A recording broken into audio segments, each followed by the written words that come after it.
Here we are with another Flashpoint Q&A. Thorin has finished up with the crackdown now, going show to show like a madman, switching gears into CSGO, and we're joined with a Gen.G player. We haven't had a Gen.G player in quite some time, but it is going to be famous Polish player BnTeT from Gen.G joining us. He's not here to announce their roster, guys, so just don't even try. He's not going to tell you who their players are. He also has to leave at 1:30 today, so if you have any BnTeT questions, let's get those out of the way first, and we will save any questions you have about Flashpoint for myself and Thorin later on in the show. I've got a quick question. Did you ever see the highlight, BnTeT, from Flashpoint 1, where James Bardolph and Maui Snake were casting one of your games, and Maui Snake did that famous meme that Monty just did there that said that you were like one of the greatest Polish players, that you were the Polish sensation, and Bardolph just like got tricked for a moment. He goes, "Yeah, really?" And he goes, "No, it's just a meme or whatever." Like, because obviously from Indonesia, like, and Bardolph actually believed it though. He really thought for a second, like he just got tricked for a moment. He thought you were from Poland, mate. Yeah, I mean, I've actually seen quite a lot of that kind of memes. I mean, it's pretty famous right now. Like a lot of people, even my Indonesian fans, keeps calling me sometimes, "Hey, Polish player, the best Polish player," or something There we like go. that. So I'm just getting used to it, and my fans actually didn't like angry or feel bad or something because they called me Polish, right? Because I'm actually from Indonesia. They actually happy for it, and they just thought that it's kind of funny to call me Polish, and they continue the memes. I think it's pretty funny meme personally. I enjoy it. So you have been, for those of you who don't know, BnTeT has been in Los Angeles this entire time alone. This rest of his team went home to places in North America or Canada. Also Valorant. Or to they went to Valorant. Yeah, you know, some exactly. of them, Yeah, cheers, boys. just pieced out. No more Daps and some. And Gen.G will be announcing their new roster. One of the things you are doing is you're going to go to Europe for Flashpoint 2. You guys are going to Serbia, as I understand it. So are you excited for boot camping in Serbia? Yeah, the team feels pretty excited because we really wanted to practice in Europe. It's been a while, and we been practicing online, and it's kind of boring. I mean, not feeling the moment together. So we're looking forward to bootcamp in Serbia with the team and competing in Flashpoint season 2. So exciting times. Not going to announce those players again yet. But some questions for you. Here's a good one to start off with. How was your time competing in Gen.G compared to your time competing with TYLOO? Obviously, big language change from Chinese to English. There's a lot of difference, I think, based on language. First, in TYLOO, I need to speak basically 3 languages before. When Xcurate was on the team, I need to speak Indonesian, Chinese, and English. But it's pretty hard, but somehow, some way we make it to, sometimes we make it to quarterfinals or even semifinals in the top tier events, but it's not that consistent, our performance in TYLOO. That's why I think the language barrier is pretty hard for us. How good was your Chinese? Like, are you fluent? No, I'm not fluent at all. Yeah, but that's what I heard. But weren't you the in-game leader? Yeah, I'm not fluent at all, but I do understand what they're saying in game. Teammates. Yeah, but I do understand what they're saying in game. Okay. You can't say it back to them or something. I can say it back, but it's not like 100%. But they do understand what I'm saying somehow. Yeah, and then in Gen.G, I still learning to be able to speak English fluently with my coach. I live with my coach actually, Elma Padi, so I'm not alone. And I think if I can make my English skill fluently, I think the team will be able to perform even better, I guess. I mean, your English is pretty damn good, BnTeT. I think you're. I don't think so. I think it's good. You're pretty good, Matt. Yeah, I think you're It'll help soon. I've personally found generally that's one area that a lot of Westerners don't understand. They think of Asia and they think of like Korea, China. They don't understand if you go to the area of like Indonesia, Singapore, Malaysia, like it's default that they can speak to you in English. Like usually they have half decent, if not good English. Actually, in fact, some of those countries sometimes the first language for someone in like Malaysia might be English. You know. True. So, what do you think? Here's a question for you. Since you played in a Chinese team, what do you think is holding CS:GO back in Asia or China from competing at the top level?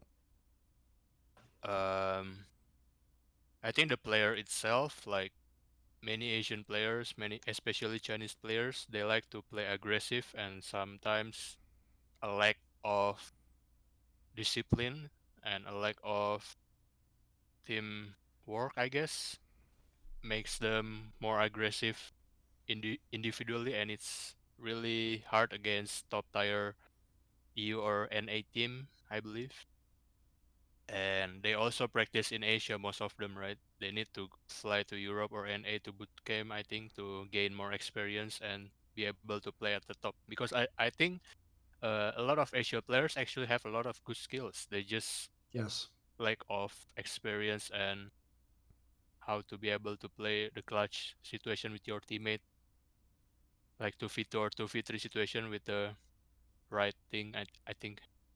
Yeah, that was for me basically the main issue China has had. Like they've had some players who, like he's saying, aim-wise they can be very strong, but the problem is when they play in Asia, if you're the top Chinese team, like the players on that team, they can play aggressive because when they play the other Asian teams, they're just like stacking up the stats and getting a million kills. But when you go against the best aimers in Europe, like, well, we already have really good aimers. So now you've got to know like the meta game, like how do you do a retake? How do you cover each other in a site? How do you play when you've got a man down? And that's the areas where they'd like, it just looked like they didn't understand it. It wasn't like they couldn't do it. It's just, I feel like that's one thing I would guess. I feel like they need some more like Western coaches to go to Chinese teams or something to like update them on how the meta game's played or something. What do you think, BnTeT?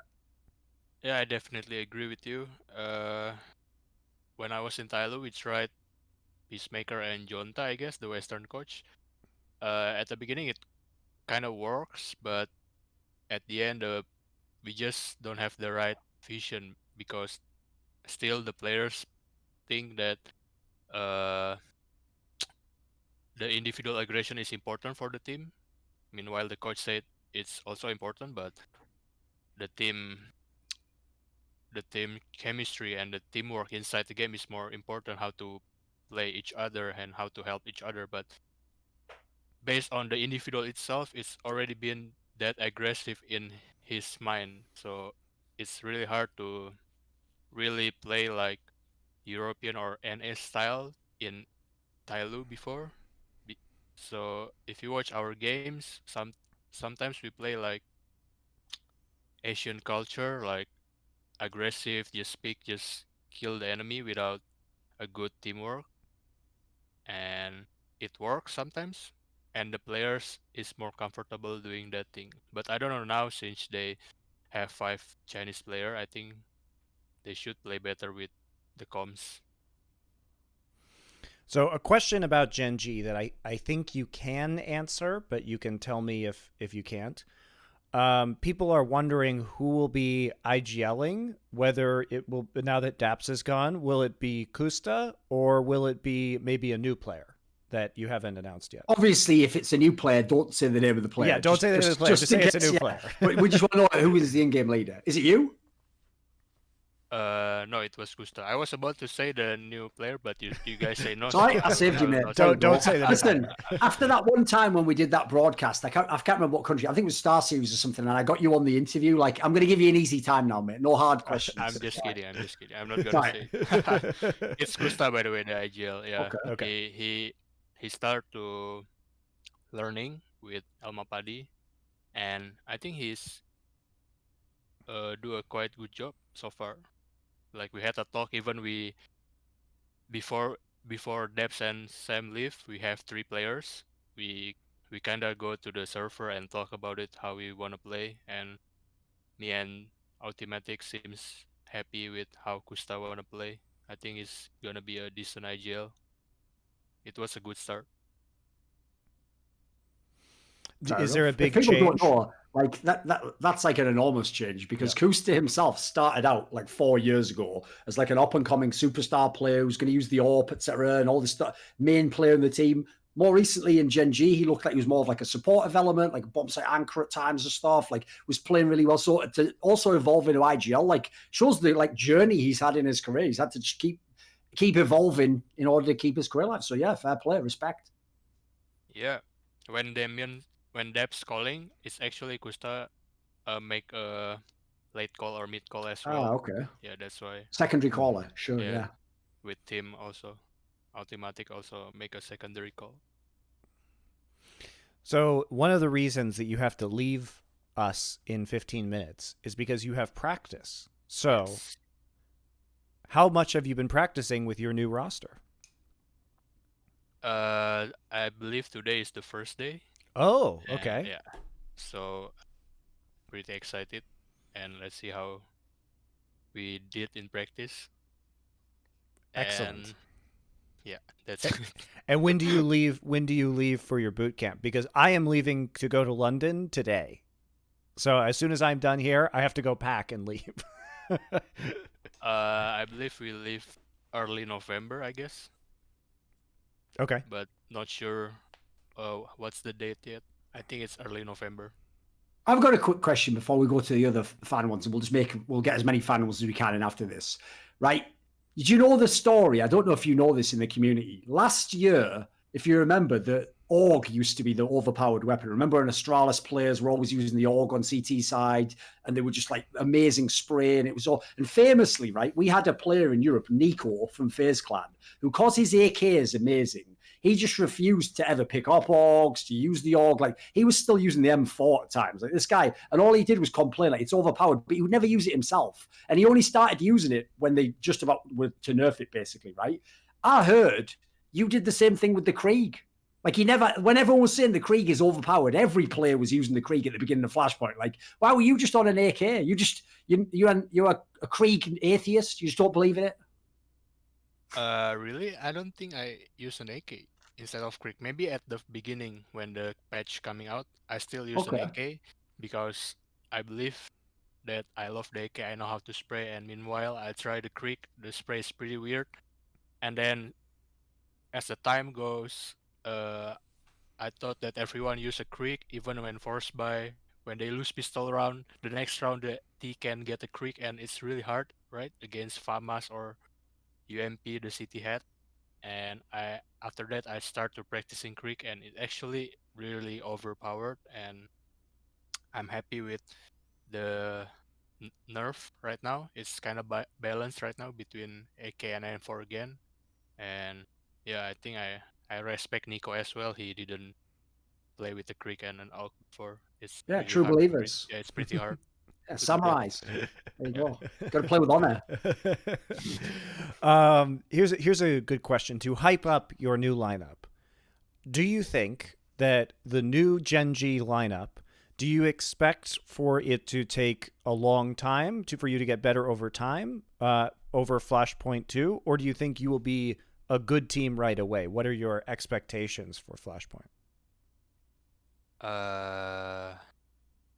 I think since we don't have much time to practice, I think like only 2 weeks, I guess.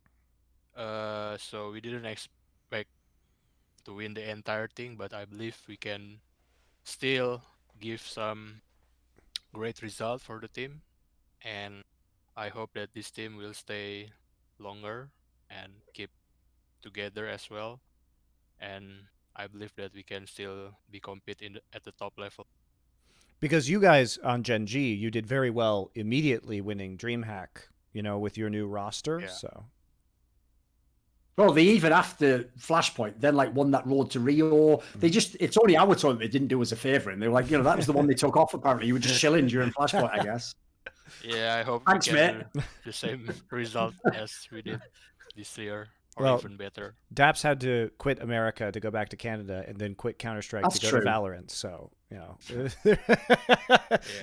he's been making a lot of exits. He's been making a lot of exits recently. True. All right. So let's ask you some other questions. So what would you say is one of the best parts? What is the best part and the worst part of playing with players not from your region? So now being in North America compared to playing with in the Asian scene. The best part, I think a lot of things, but just gonna pick one, I guess. I learned a lot to play more structure here, and I gain more experience from Tim, from Kenny, from Damien, from Sam, and from Elma Padi. I learned a lot how to approach new things, how to play for your teammate, how to play together when we had 3v3 or 3v4 situations. Sometimes we talk about it before, and it's something that I don't do in TYLOO. When I was in TYLOO, like we didn't talk about how we played 3v3, how we played 3v4. We just play based on our instinct.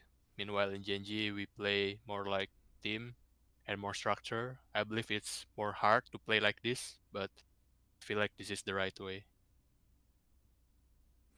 You guys, we're not playing 20 questions with the new players. You can't just ask every question to figure out who it is. Like we already gave you the clue that Kusta's IGLing, so they're not going to get It's not going to be an in-game leader, yeah. So we're not going to tell you whether automatic is still opping, okay? Like this the point of this show is not to reveal who is on the Gen.G roster. You guys what are will the find initials that out. of the fifth player? Like, we're doing that, guys. That's You're the whole funny point. though. I do. Yeah. You guys are funny. I will give you that in your attempts to do this. We already gave you enough spoilers, okay? So we're not going to do any more.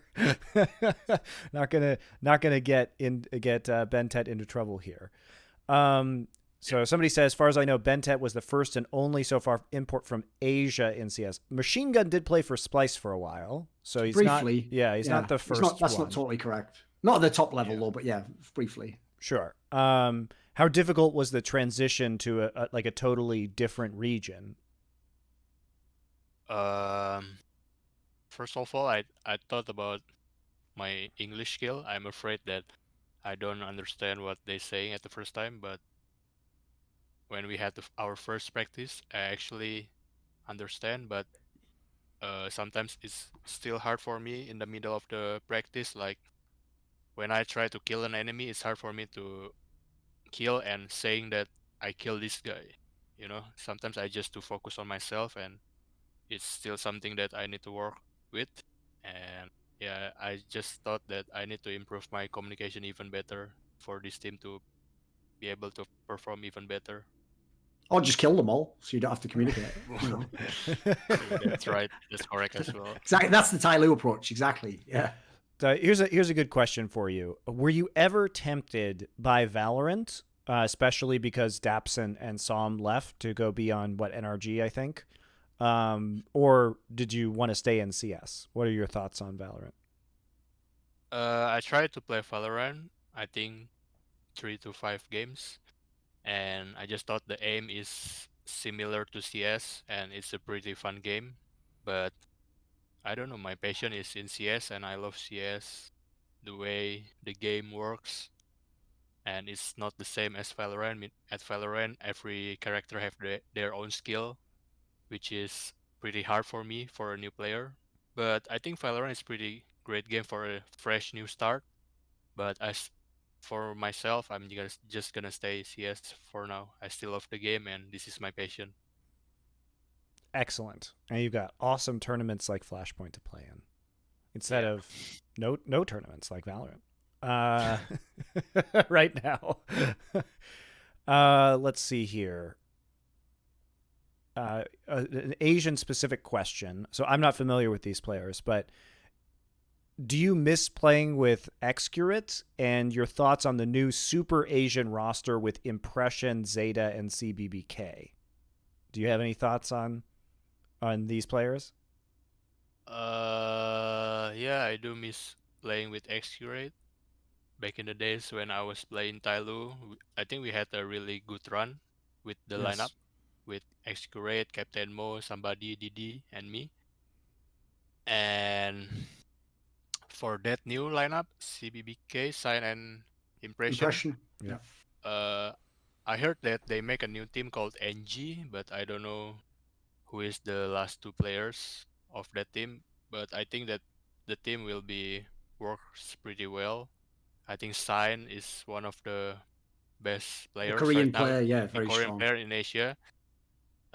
He also be able to perform in the top level before, and I think the team will be one of the best team maybe in the Asia, but depends on who they get the two other roster.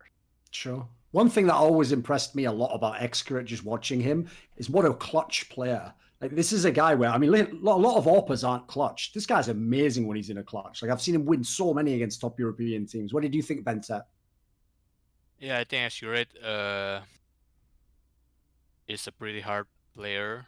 I mean, he work hard every day to be able to perform in the top level, but things just don't uh works anymore with him in the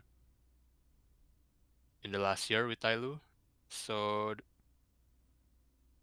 we try to move him to another role in the team, but it just didn't work out at the end. So the team decided to move him to the bench. So all the players just accept it.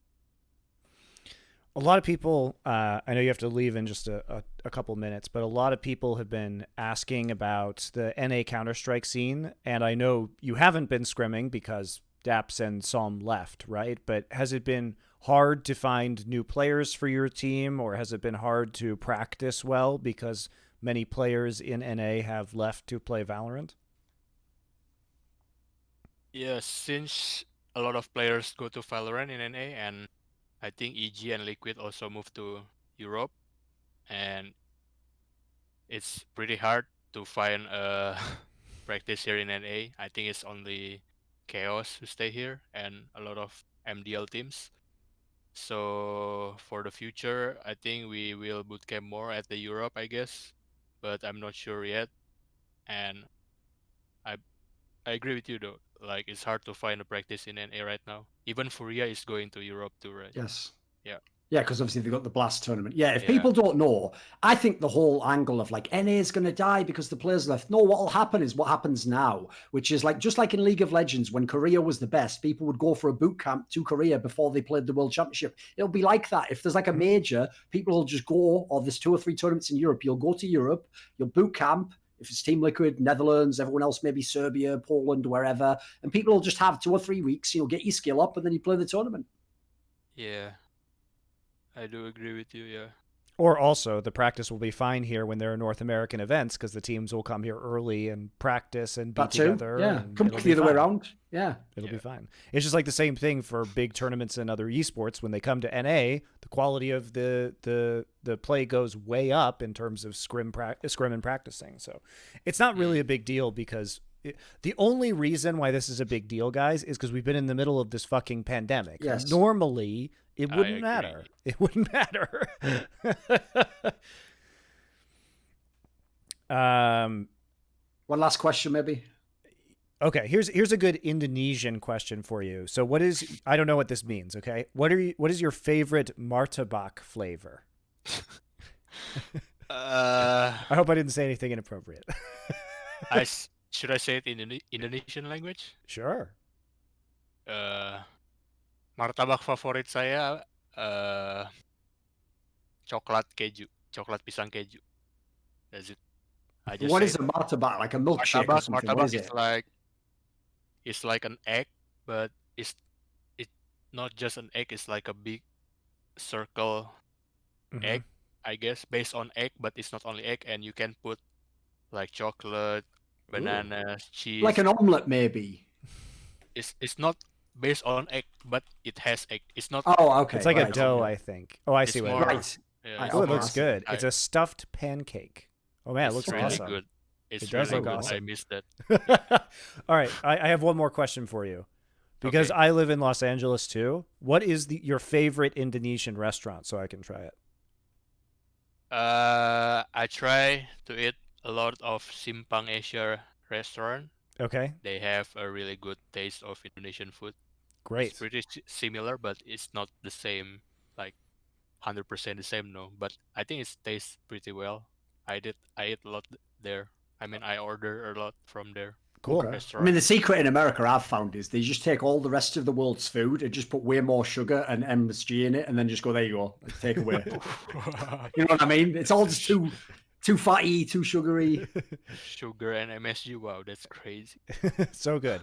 All right. That's Well, America, bro. enjoy your first practice with your new Thank you teammates, very BnTeT. much. Thank you. We look forward to seeing your new team in Flashpoint 2. Guys, I'm sure Gen.G will be announcing probably in the next few days because otherwise it will leak because they're practicing already together. So I would anticipate that announcement will be coming shortly. Okay. All right. Tarima Cassie. Thank you, Monte and Thorin. See you guys. Peace, Thanks, Matt. BnTeT. All right, guys. That was great. BnTeT unfortunately has to leave us. Let me get our camera set up for this. I'm just not going to bother by changing our boxes or anything like that, so we'll just move people around while we talk. If you guys have questions about Flashpoint, please go ahead and ask them. Let me guess, are all the questions going to be, so which of the 3 unannounced teams is this one? And what about the other one? And which teams definitely aren't playing? Like, we know your game, and it's not going to work. To realize, I've worked as a journalist 20 years, guys. I have to sit there the whole time while all you idiots are telling me stuff like, that player would never go there, and just knowing that my brand that he's already signed and go, well, I think it's possible, you know, and I think he would fit in that team. I have to do that like I live in 2 worlds the whole time. So I will say, on this topic, guys, we are announcing the 3 teams tomorrow morning. So you will know them in There we go. like 16 hours. Okay. So, And by the way, I love the way, and I'll just give you a spoiler. All 3 of them are in the top 15. yes. There you go. Start that rush, dash to that fucking ranking, see who it could be. And I'll tell you this as well. BnTeT has fallen into the classic syndrome of people from Asia who have good English and are perfectly fluent. And what he doesn't realize is the reason you know his English is good is because he thinks it's bad. That means he's actually competent enough to know what he doesn't know. So what they always do is, in almost flawless English, just tell you like, actually, I'm not very confident in my English and I don't think I can speak it. And it's like, bro, I only speak English. I'm understanding everything you're telling me. Like, this is fine. I thought he was great. I think his English has actually got. Yeah. So Dude, if he was saying he couldn't understand the accents, if you can understand my accent, you're already like fucking advanced level yeah, English. That's true. You know what I mean? Like, yeah, he was great. So lots of good questions for you guys. Really exciting stuff, obviously, with a lot of the announcements that are going to come out. You will see our announcement tomorrow with the remaining 3 teams. I think you'll be very excited. We're very excited to have them in Flashpoint. If you guys missed it, forZe and Virtus.pro were the teams that qualified for Flashpoints. We have some strong Russian and CIS representation. Both those teams doing super well right now. I'm sure you guys saw that they were pulling wins off of Na'Vi recently in other tournaments, so it seems like they're on the up and up and should be really good. And remember, by the way, that we had teams like GODSENT and North in our qualifiers who actually fell to these teams. So in terms of current form, especially in online, guys, these guys are looking real good. Do you have any thoughts on forZe or Virtus.pro? I mean, forZe's just like kind of a cool tier 2 team, and they have their highs and they have their lows. They haven't been that good this year, but as you say, they've sort of heated up recently. Virtus.pro's the crazy one because it's like, do these guys just go into the crypt for most of the year and then just come out around this time of year? Like, if people don't know, one of the all-time most bullshit angles fans ever took, Monty, was when the VP team, when they were called Vanguard, they went to the final of the major about a year ago. When they made the final, as you can imagine, all of a sudden, all these people came out of the woodwork. Like, I always said they were sick. I always knew that. Meanwhile, by the way, it was a total lie. Like, even a month prior, they were losing like no-name lands to teams you've never even heard of, mate. Like, and like teams that were like 30th ranked in the world. So they just had a miracle run, and somehow they started to sort of regain some of that form. Like, I can't lie. Listen, I'm gonna always keep it real. If it was up to me, for production side, I would have picked GODSENT and North. If I was picking like teams that are like skilled, and I want to see, I'd maybe pick GODSENT and maybe Gambit, former Gambit youngsters Gambit, because I think they actually have some amazing players. But in terms of like, listen, whoever wins, we have to go with. And at least these teams are sort of like turning it around. So they have known players. I think VP especially we can have some fun with as well, because everyone knows like the memes and the story of those players by now. So there's a lot we can do with that still. Certainly there is. So it should be and fun. It's online, so who knows? Who knows? CIS online, Who always knows? dangerous. Always dangerous. All right, so we have a bunch of questions. So ever since we did the last Q&A, because remember we couldn't do one last week because this channel was being used for our closed qualifiers. So we have a chance now to talk about those closed qualifier teams a little bit, but we've also had a bunch of player announcements. So I want to get your initial takes on some of these rosters. Lots of people asking about, now that Cloud9 has been totally announced, rsoter kind of the surprise addition at the end of Cloud9, especially because he didn't play very long in Astralis, showed very good form, but not for a long period of time and not on land. So what was your takeaway from this addition to the roster? Yeah, that's the key thing to me, is like the way Richard described it was really good. He just said it's a deal that works out for everyone.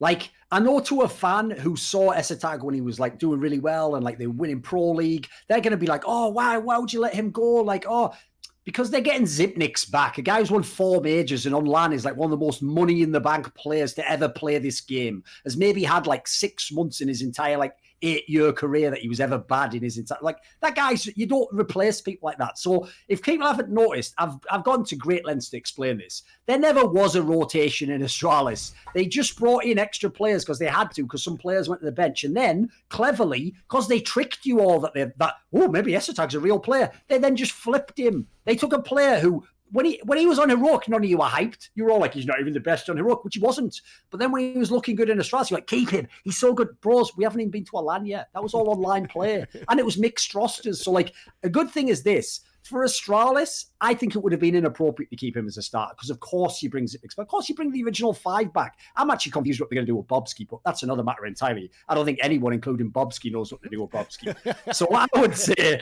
is instead, for where Cloud9 is, where they're having to make a few gambles and they're building a new roster and they're clearly trying to do this very unique methodology, which isn't to bring like players who played together, but like disparate parts in, but that fit roles. rsoter, I think, actually rounds out the squad pretty nicely. I will say, I think that him joining as the last player does put quite a lot of pressure on people like woxic to be really strong as the fraggers. Like, I think they've got more of like a supportive team player base in players like Alex, Mezzi, and rsoter. But in terms of like the raw fragging, I think there's certainly a lot of pressure on some of those players. So I think it could be a good team, but for me, it's just like I'm looking at it as a top 10 team, and we'll see where we go, especially when we get to LAN again. Well, also, it probably puts a lot of pressure on Alex too, because the common refrain about Alex is he was good because ZywOo was on the team, and ZywOo was able just to go crazy on people and win matches for them. So if you're going to have less fragging power, you have to, if you're going to be a top team, you have to balance that out with more brain power and shot calling and set plays, right? So, yeah, but that's where, if I'm the coach of Alex, I say that's the best part, Alex. We're going to show that you're the genius, mate. Actually, yeah, exactly. You're going to now win the game with your mind as well. And then another thing people are also overlooking. When everyone talks about Cloud9, they talk about like Alex or who the fuck's Mezzi or woxic, or they talk about Henry G. Are we all forgetting they have Kassad as a coach? This guy is a miracle worker multiple times over. So as a result, like, I can confirm that. I saw the difference between when I owned Renegades and then when I sold it and Kassad came on as coach, because I watched those games, right? And it was a world of difference. Wait there a sec. You're lagging out a sec, mate. There you go. Wait there. What did you say? Oh, I just said it was a world of difference between when I owned Renegades before he was coaching that roster and then later on when he started coaching it. Yeah, if people don't know, I mean, Sponge, who was the in-game leader when Monty was the owner of Renegades, even he, when he retired, agreed with my sentiment that, like, there's no point keeping the Australian players together. Why doesn't JKS go to, like, whatever, Cloud9? Why doesn't, like, Azza go to Team Liquid? Like, they'd only have a chance to succeed elsewhere. So the idea is someone comes in, kept them as an Australian team, and just added a guy from Norway, who, by the way, everyone thought was washed, and then he's going like top 4 at the major, top 5 in the world, finals of IM Beijing. Like, that is incredible coaching. You don't trip over and do something like that. So I have the Kassad factor, in my opinion, amplifies the potential of all these players. I'm very excited for that. And also, you're also forgetting as well the team this is. They haven't joined Contact, guys. They're in Cloud9. If a player doesn't work out, spoiler, they've got all the money in the world. They'll replace him.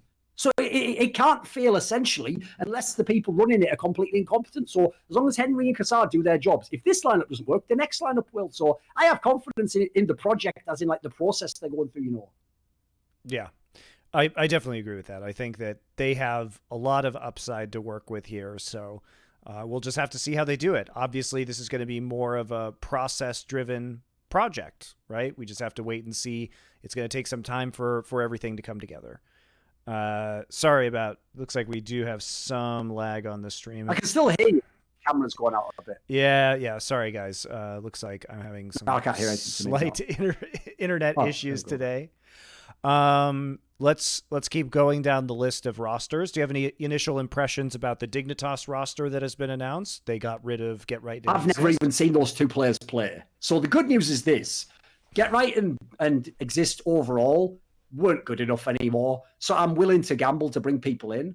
And also, my logic goes like this. Listen, I wouldn't bet that they'll be great, but I tell you what, if you're going to drag random players from any region, Nordic region's a pretty good one traditionally in Counter-Strike. Like, there really could be a Swedish or a Norwegian player who we just don't know is straight fire.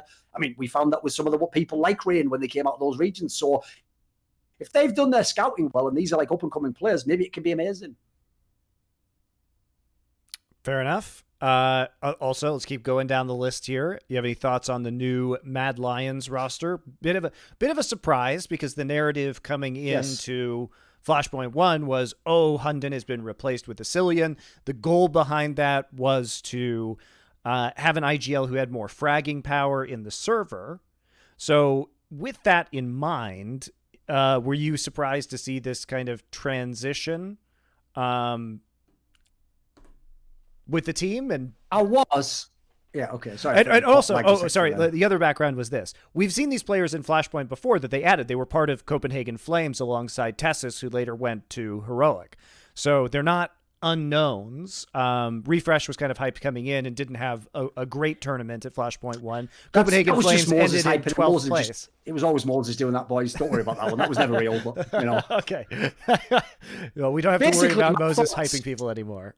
My thoughts are this.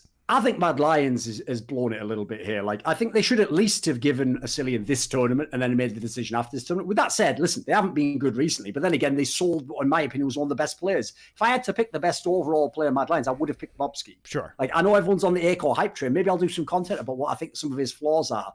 But essentially, I thought Cillian did a pretty competent job in that team. I thought they were just waiting and on the brink of going a little bit higher, and then they sold Bobski. So those two players they're bringing in, I don't think they're particularly that great players. Like, I'm interested in the move. Like, I've heard that, like, apparently they play together well and they have their own vision of the game. The problem is this. If I had to speculate, and this is where fans might be right for once, this is just what happens. I mean, our boy here, BnTeT, said it. What happens is Peacemaker joins a team. It starts good. He's bringing some good stuff to the table. He's changing people's roles. But what always tends to happen is at some point he has a divergence with the IGL and either he gets kicked or the IGL gets kicked. So a Cillian out the door. Now we'll see what these other guys can do. I'm assuming like one of these two new players is going to be the IGL or something. So to me, I think they're going to have to really, really do some amazing work in this boot camp because they have to reformulate the whole team. The strength of like having that tactical system is going to be gone. So I don't have high expectations personally, even though Danish players are going to say they're good. Yeah, I was a bit surprised just because, you know, we were afraid of the tactical edge that dropping Hunden would hurt Mad Lions, right? It would be eliminated to a certain degree, but then they came back and they won anyway, and it seemed like they still had strong tactics that Cillian was able to implement those. But changing the IGL again, it just seems like you're introducing yet another opportunity for you to lose that IGLing advantage that was built into this roster.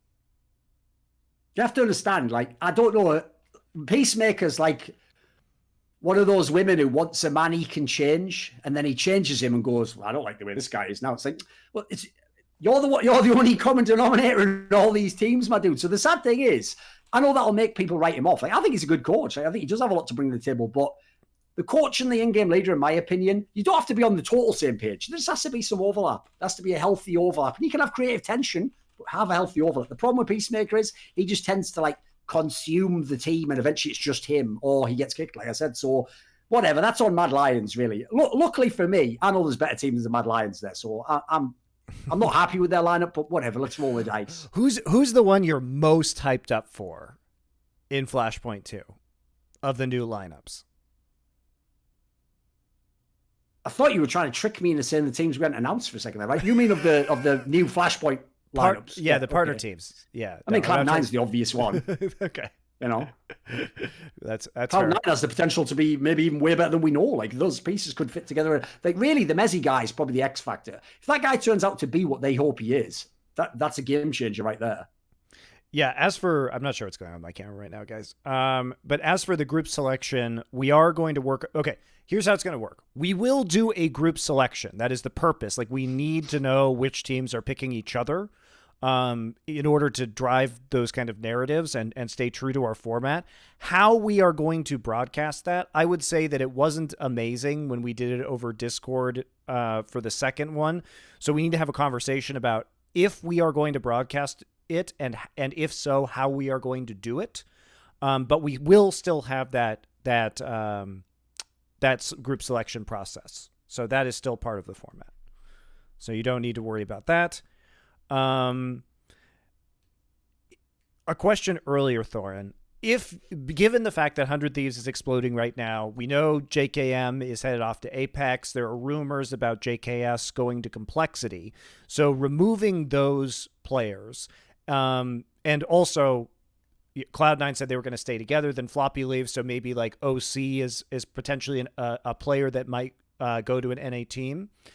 If you had to pick two players to round out the Gen.G roster, keeping in mind that Kusta is going to be the IGL, which players would you pick with so much, influx right now in NA? I mean, that's the interesting thing. Like, I actually also wonder on the 100 Thieves angle. Like, if you remember, if JKS goes to Complexity, I mean, they basically are a European team and live in Europe. That's why the Obo guys stepped down. So they're not really like an NA team. They're just an NA org. And obviously, what was the other one? Oh, yeah, obviously, Jacob went to a Norwegian team. Anyway, the sad thing is, those are two players I think would have been amazing if they could have added them. Like, that would be very interesting. I also think they should have, if they wanted an in-game leader, maybe consider Azza. Like, he's already shown he can do it. The problem I have is, though, do the Aussies want to stay in America? Because that's the one thing I think is a little bit unfair when people criticize their player. They've lived in America the whole year because of the pandemic. They never get to go home and see their family. Yeah. So, like, I don't blame those guys if after that many years living in America, they just say, screw it, I'm just going home. Like, let me just play for an Oceanic team for a while, at least until this shit ends, and then I'll see what I'll do. So I think those would have been good players if they were available. I'm not a huge OC fan, so I wouldn't sign him personally. I mean, the dream, obviously, if you know who Gen.G is and org is, they've got the money. They could sign super duper players. So I would hope they'd go for a big name, like Shockers. I'm hoping it's not just up and coming players. I mean, if we're just picking NA players, I thought the guy who actually after Chaos had to like switch things up in online play, the guy Zeppa who came in looked pretty legit. Actually, he was showing me some nice skills, but he looked very competent, like he could play. Yeah, I think there's probably talent in the NA scene. Again, NA is a bit on the lower level. Like, actually, the tier 1 of NA used to be in, like BnTeT described, China. The skill is there. There are really good aimers who you can put them up and go, wow, Anti says this is good. The question is, do they have the routine of playing proper Counter-Strike, or have they just been playing half their career in a low invite or MDL team where, again, they just run around and shoot people in the head and they've never played in a structure or with discipline? So I hope they go for big names, because obviously those pieces they have already could be a very good team. I'm questionable about Kustas and IGL, but I'll wait and see on that one. And I would be a little bit underwhelmed if they go for nobodies, but maybe they've scouted something. Like, to be fair, those players have been in the NA scene a long time, Automac and Kusta. They might know the next people who are supposed to break through. Sure. Very reasonable. And I do think, guys, just as the questions have been around various other rosters, we should be seeing Contact, MIBR, and Gen.G announce the rest of their rosters soon. All of them will be competing in Flashpoint 2, so you don't really have to worry about that one. There was a question earlier about the rumor that one of our partner teams who will not be competing in Flashpoint 2, Fun Plus Phoenix, may be looking at the GODSENT roster. Do you think this is a good move? In a theoretical universe? If you know nothing about FPX, yeah, it's fine. Like, GODSENT's actually a team that were something of a revelation this year. Those were like throwaway parts that no one expected to do anything, a bunch of misfits. They brought them together. This Madden guy who was like the new piece they added, like no one knew this guy and he's been arguably the star of the team. They've rehabilitated Sticko and a competent player. Like, that's a nice little squad, actually. And you've seen they had a little bit of results offline. Online, they would have the odd result that was decent. Sadly, they didn't qualify directly for Flashpoint. The problem I have is this. If you're FPX, an enormous Chinese organization whose League of Legends team won Worlds and is paying like massive salaries to certain players. I want you to get one of the best teams in the world. I don't want you to pick up like I could make it. Like, I want you to be the guys buying like Evil Genius's lineup, 100 Thieves lineup, Astralis. Like, I want you to go huge. Like, come in big and with all the guns firing. So it's not a bad team. Like, of all the, put it this way, it would be better than a bunch of the current Flashpoint lineups. I'll give them that. Fair enough. Is Flashpoint all online? Yes. Play will be online, but all the teams will be in Europe. Many of our teams will be in boot camps, so they will all be playing together. And all of the casters and analysts will be in studios in London. So it will be, we'll have a bunch of different looks. Our studio will be awesome. You guys will have a variety of talent to do pre-show, post-show, casting versus analyst segments. I think there's like 12 of us. It's a lot. So let's just say for a pandemic, event, this is going to be high production value. We're also bringing you a lot of unique content that we've been working on and getting together. You guys have probably seen the tweets from Freiberg and Alex where we sent out camera crews to do like mini documentaries on them. So you're going to get a lot of content. We're doing our hype intro right now. It's going to be fully animated, should be badass. Caster announcement will be coming soon, probably next week, I would say. Let's see here. Do you think having the invited teams / likely strength of C9 and Flashpoint 2 will kick some of the other orgs into gear in regards to changing player / leveling up? We can only hope. Hope so. We can only hope. That would be my dream. My dream genuinely is that the 3 invited teams and Cloud9 are the top 4 at the end of the tournament. And then at that point, I don't even need to care if the Flashpoint teams are bad. But as you say, their impetus will heavily be on them to actually do something about it. Yep. Well, I'll leak that Thorin and I will be at Flashpoint 2. Shockingly. I think you can guess many of the other people that we're going to have at Flashpoint 2. Especially your the favorite big names. Yeah, your favorite names will be there. Don't worry about it. The intro will be as good as the first one. Hopefully, we've got a cool artist working on it. Like I said, we don't have access to the players to do the video shoot, so we're doing it fully animated, which means we can do some really crazy like shit with it. So that'll be exciting. We will have that ready for you guys by the time we go into playoffs, so not at the start of groups, but get excited for that. Does FPX have any way to play Season 2 given the recent news? No. And also, that's not news. It's just a rumor, guys. It's just a rumor. These things take time. So not confirming or denying what FPX is doing.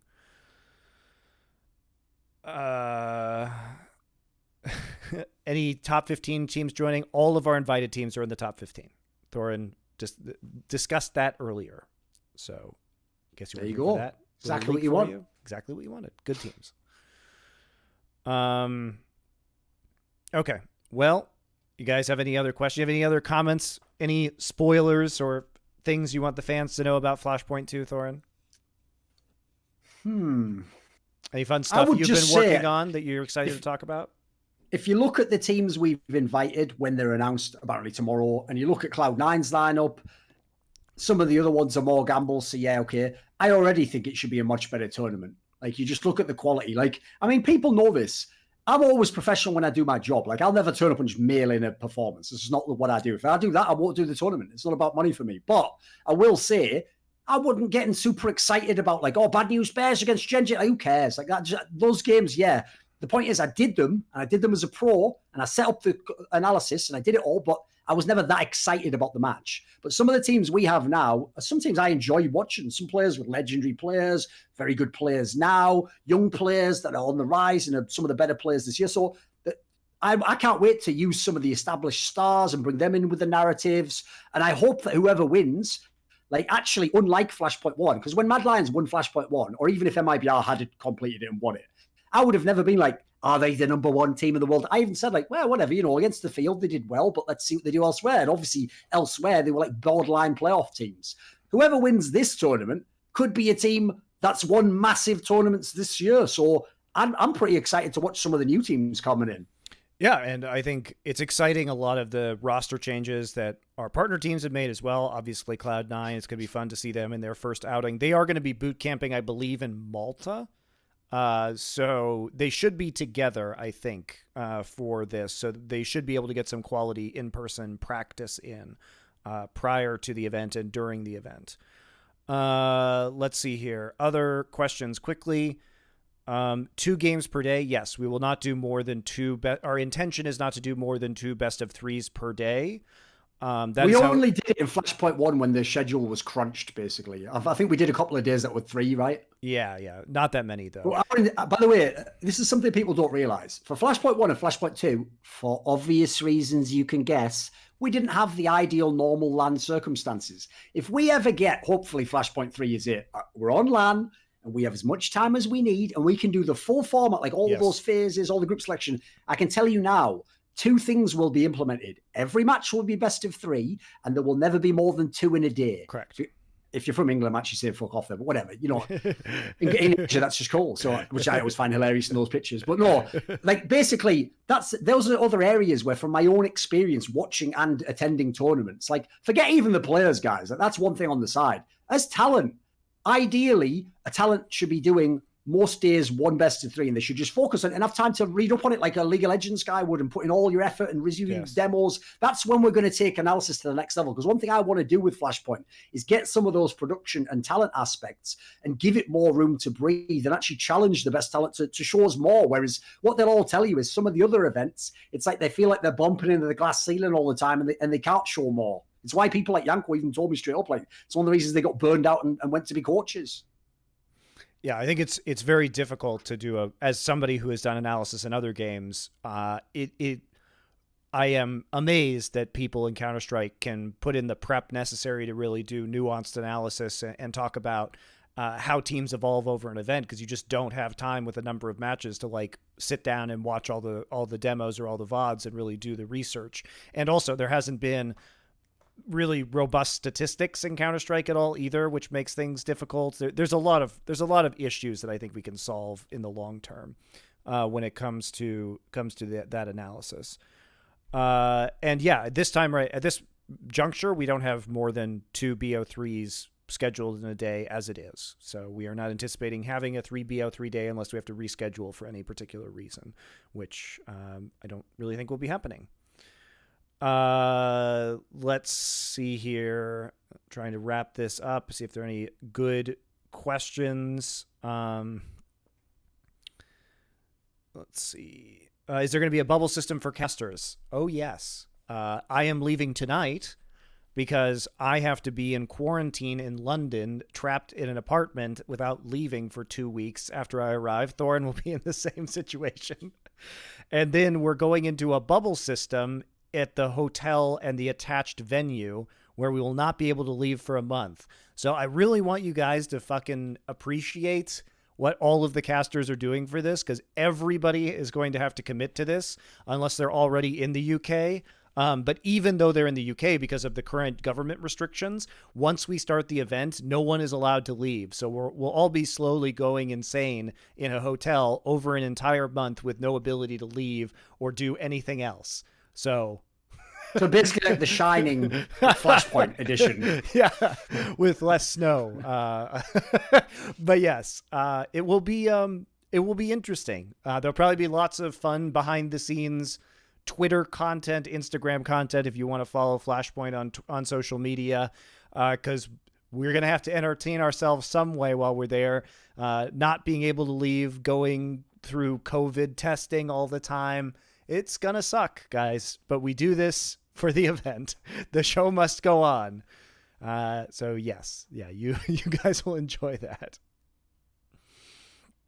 And yes, it's also, by the way, just as an aside point, it's also a win for you guys, because like when I'm just trapped in a hotel room for 2 weeks, all I can do is just do content at that point in time. Like, so I'll just be shitting out videos as usual. Like I can't even leave the house, can I? Exactly. And also because we're together and we will have the production crew there, I think you guys can anticipate having a lot of content. We also have a week between our group stage and playoffs to make content. So because none of us have anything else to do, I think you guys can anticipate a shit ton of content that will be integrated into Flashpoint. So that's going to be exciting, at least. Yes. Oh, and I'll tease one thing. I won't say how I'm going to set it up, But if you are fans of like telestration and actual people who can break the tactics down, I hope that this event actually can set a new standard in that regard. I'm very excited to see how the production staff are going to execute it, but that's one thing I've been heavily pushing for. Yeah, it should be good. The reason why we had it all, you know, what's unfortunate about Flashpoint 1 is that we had all of the telestration stuff set up for like cool skybox segments, but we couldn't use it because of the pandemic and we had to cut production staff. But now that everybody's going to be in the bubble and we have a better idea about the regulations and the safety requirements to set everything up, we are planning to implement some really cool telestration and analysis segments that we wanted to do initially but couldn't do. So now we can do them, and that will be cool. Okay, well, our hour is up. Thank you very much. Sorry my camera just decided to die halfway through this. We will be back next week for another Flashpoint Q&A. I'll be in London. You'll be in London by that time, right, Thorin? Yeah. So we'll be trapped in apartments next to each other, unable to see each other or communicate except through the internet. It will be a very postmodern 2020 It'll be like that it'll be like that classic Greek tragedy. I forget the names of them. Those lovers who could only like talk through a little hole in the crack wall. in the wall. Yeah, classic antiquity. Look it up, guys. There you go. There you go. All right. Well, thanks for joining us. We'll see you in our prison cells next week.